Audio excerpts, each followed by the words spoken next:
That was so awesome, choir. Thank you. I'm Kim Overly, speaking on behalf of the Outreach and Advocacy team. And this September and October, we chose to support Festival of Sharing. It is a cooperative response to world hunger, poverty, and injustice. These concerns motivate our actions to raise awareness of the causes and generate solutions. The goal is to promote and support projects and programs by providing funding and resource goods. And the team has decided to collect hygiene kits to help support Festival of Sharing. These little kits will help keep people clean and healthy, from toothbrushes to washcloths. And you are making sure that someone's needs are going to be met in the wake of an emergency, when even the most basic supplies can be hard to come by. We will have the plastic bags in the back with the, there's a list of what items are needed, and it's all in the back of the church. You can bring them back and place them. There's a bluish gray laundry basket in the back with some in there already, and it's out in the gathering space. Or you can donate money. The kits are approximately $15, but anything you want to donate, and we can pick up the needed items.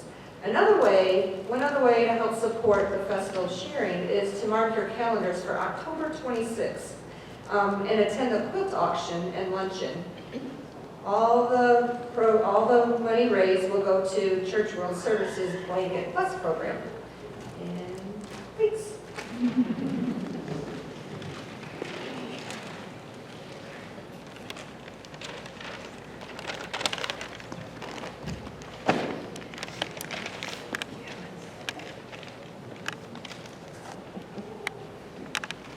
This place looks familiar. My memory isn't as good as it used to be, but I think I've been here before. It is so good to be here and to experience the life again of this congregation that has always been. And with Pastor Rick and what you're doing now is wonderful choir that renews my spirit. And so, as I say, it's good to be here and to celebrate with you. If you would like to turn in your chair Bible, we'll read this responsively. Psalm 24, there's a little blurb in the bulletin, has its meaning. It's a temple psalm of coming to the temple, the worship center. And actually, I think that anyone who has worshiped in this worship center here, whether one time or a lifetime, will never forget it. It is unique. And it has contributed to making the congregation, the uniqueness of Columbia UCC, and the unique worship center that we celebrate today. So, if you have your chair Bible, I will be the odd person, so I'll read the odd and you all the even. The earth is the Lord's, and all that is in it, the world and those who live in it. For he has founded it on the seas and established it on the rivers. Who shall ascend the hill of the Lord? And who shall stand in his holy place? Those who have clean hands and pure hearts, who do not lift up their souls to what is false, and do not swear deceitfully. They will receive blessing from the Lord, and vindication from the God of their salvation. Such is the company of those who seek him, who seek the face of the God of Jacob. Lift up your heads, O gates, and be lifted up, O ancient doors, that the King of glory may come in. Who is the King of glory? The Lord strong and mighty, the Lord mighty in battle. Lift up your heads, O gates, and be lifted up, O ancient doors, that the King of glory may come in. Who is the King of glory? The Lord of hosts. He is the King of glory. Amen.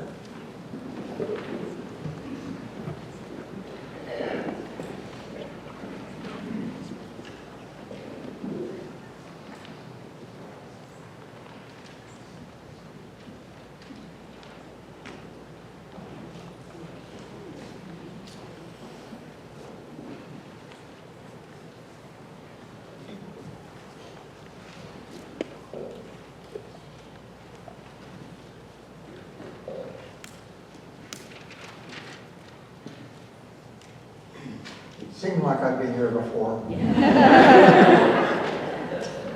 It's still around, and you're around.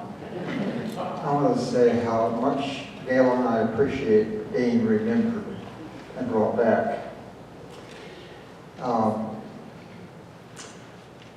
Pastor Rick has asked me to read the scripture lesson. Jesus taught, in parables.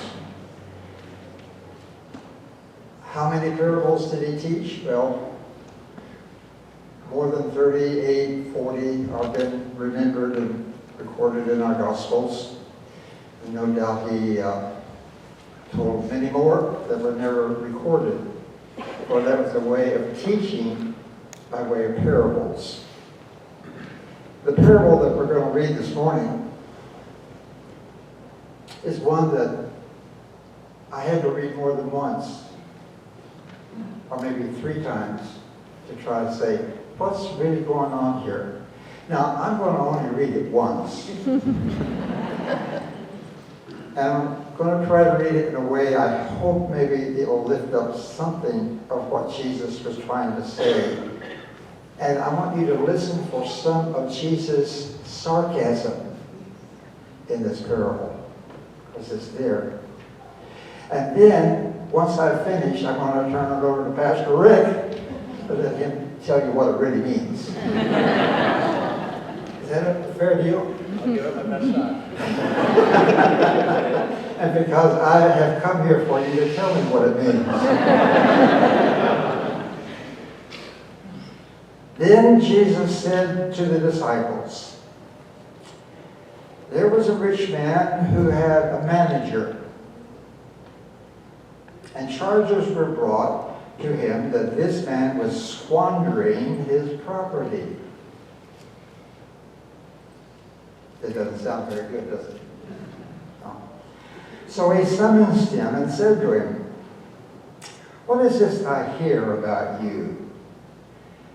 Give me an accounting of your management, because you cannot be my manager any longer. Then the manager said to himself, what will I do now that my manager has taken the position away from me? I'm not strong enough to dig, and I'm ashamed to beg. I have decided what to do so that when I am dismissed as manager, people may welcome me into their homes. So, summoning his master's debtors one by one, he asked the first, how much do you owe my master? He answered, 100 jugs of olive oil. He said to him, take your bill, sit down quickly, and make it 50. Then he asked another, how much do you owe? He replied, 100 containers of wheat. He said to him, take your bill and make it 80. And the master commanded the dishonest servant because he had acted shrewdly. Now there's a bit of sarcasm right there. Repeat that again. And his master commended him, the dishonest manager, because he had acted shrewdly. For the children of this age are more shrewd in dealing with their own generation than they are with the children of light. And I tell you, make friends with yourselves by means of dishonest wealth, so that when it is gone, they may welcome you into their eternal homes. In other words, this is the sarcasm that comes through. Make yourself that way so you can really be, well, not enough of that. Whoever is faithful in a very little is faithful also in much. And whoever is dishonest in a very little is dishonest also in much. If then you have not been faithful with the dishonest wealth, who will entrust to you the true riches? And if you have not been faithful with that which belongs to you, who will give you what is your own? No slave can serve two masters. For a slave will either hate the one and love the other, or be devoted to one and despise the other. You cannot serve God and wealth. Should we pass the collection plate now? Now it's up to you to tell us what all that means. All right?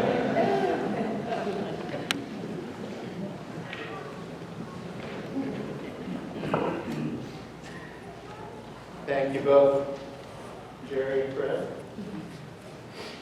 Would you pray with me? Creator God, may the words of my mouth and the meditations of my heart be acceptable to you, O Lord, my rock and my redeemer. Amen. So, how about that? An unusual parable. Another unusual parable. Last week, we dealt with two parables that were kind of unusual as well. We dealt with the lost coin and the lost sheep. Two parables that Jesus offers. Jesus says, who would not leave 99 sheep behind and go look for the one lost sheep? Well, the answer is nobody. Nobody would do that. What was Jesus advocating? And he asked, what woman would not light all the lights in her house and search diligently for a lost coin and throw a party when it was found? And the answer is nobody. No one would do that, yet that's seemingly what Jesus was advocating in those parables. The lost sheep and the lost coin, two unusual stories from Jesus, where Jesus advocates erratic and unusual behavior in the scope of daily life. Well, as we discussed those parables last week, we came to the realization that parables are not allegorical and simple moral stories. Though many try to turn them into such, this was not the intent of Jesus. We're not called to assign roles to the characters of parables, although many people interpret it as such. We're not called to turn the parables into simple moral stories either, although many interpreters do just that. Jesus didn't tell us parables just to be simple instructional how-to pieces, the first world version of a YouTube video. Jesus told us parables to get us to think about the world and our place in it, how we interact with others, and what systems we encourage with the choices we make daily. Jesus told us parables to get us to stop and think. Today's parable is even messier than the parables we dealt with last week. Today's parable makes as its focal point a manager whose integrity is somewhat questionable. This parable has been referred to by our modern biblical interpretations as the parable of the dishonest manager, and the parable of the wicked manager, and the parable of all these other ways to judge this manager. But the more accurate way to describe this is the parable of the shrewd manager. For that's the way Jesus describes the man in the verses in here that are most likely Jesus' words. Jesus calls the man shrewd in his business dealings, and then lets us worry about what that means. Now, there are those who will tell you that the wisdom of this story is in its ending. Verses 9 through 13 that wrap this parable up in simple terms and turn into a moral story. But those aren't always read in sync with the previous verses, so I'd like to take a look at verses 1 through 8 that Jesus told as he examined this parable, and what a strange story it is. Jesus tells us about this manager who is about to lose his job because of his own poor performance.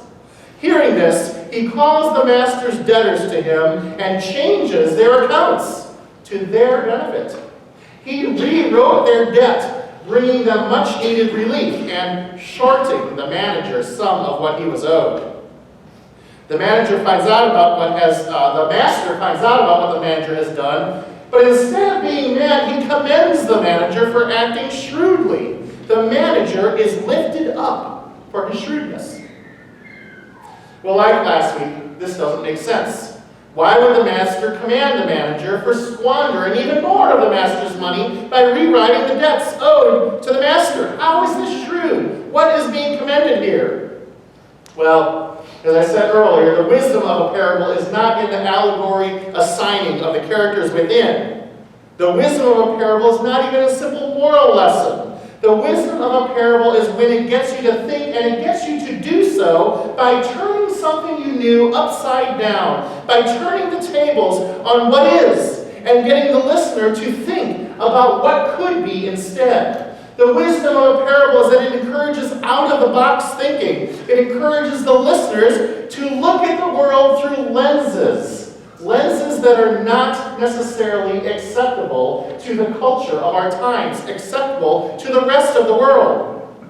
Jesus upends the lenses of his day by honoring a man who can do something that can only be described as dishonest. First, the man squanders the master's money. Then he provides security for himself by altering the books, squandering more of his master's money. For all of this, Jesus doesn't condemn the man. He praises the man for his shrewdness. Well, if you look at the definition of the word shrewd, that might shed some insight into the wisdom of this parable. The Oxford Dictionary definition of the word shrewd is having or showing sharp powers of judgment. The synonyms include clever, canny, perceptive, cunning, astute. The wisdom of this parable could be in the clever way the manager addresses a problematic situation. His shrewdness is lifted up, not necessarily his actions.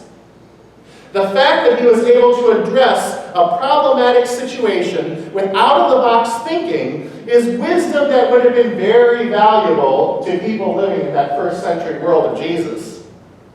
Jesus is calling us, likewise in this parable, in this confusing parable, to think outside of the box and act shrewdly, cleverly, cannily, if you will, cunningly.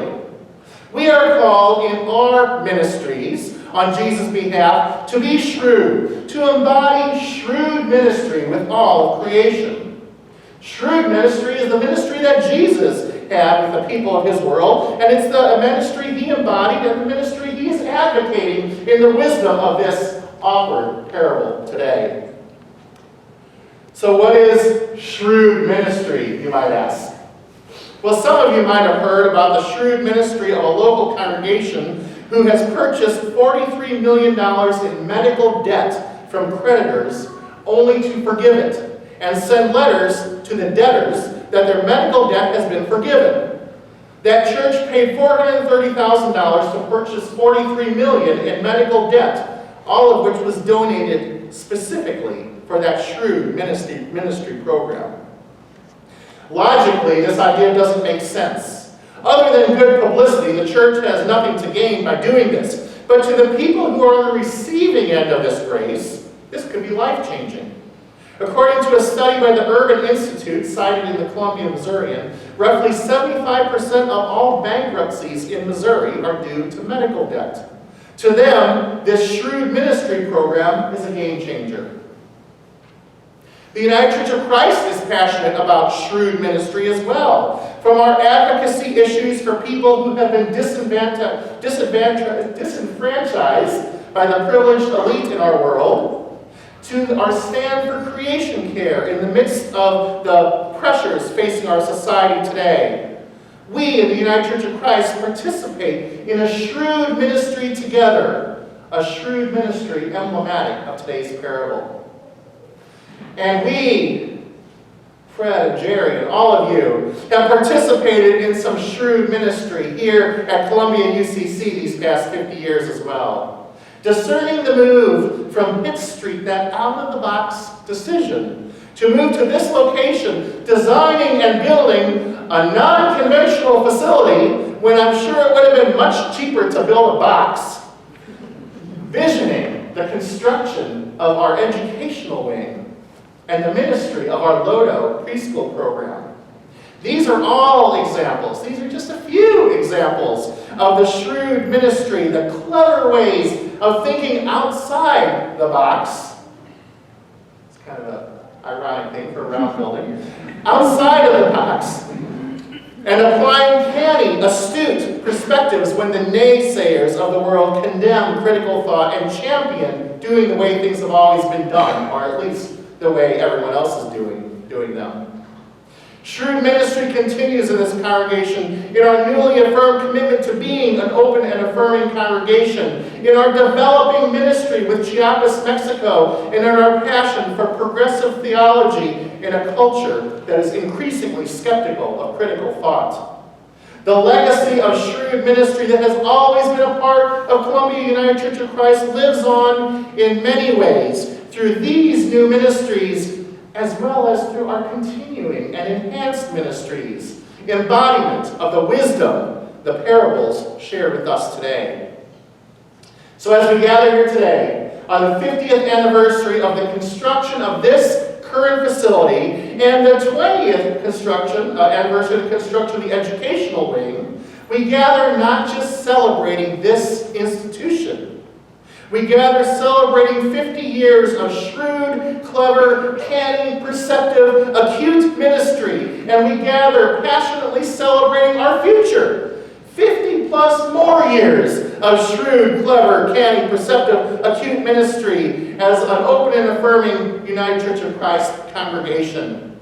With Jesus as our guide and the wisdom Jesus shared with us as our course, Columbia United Church of Christ will be the embodiment of Christ's challenge to serve shrewdly in all that we do, in all that we are. Amen. And this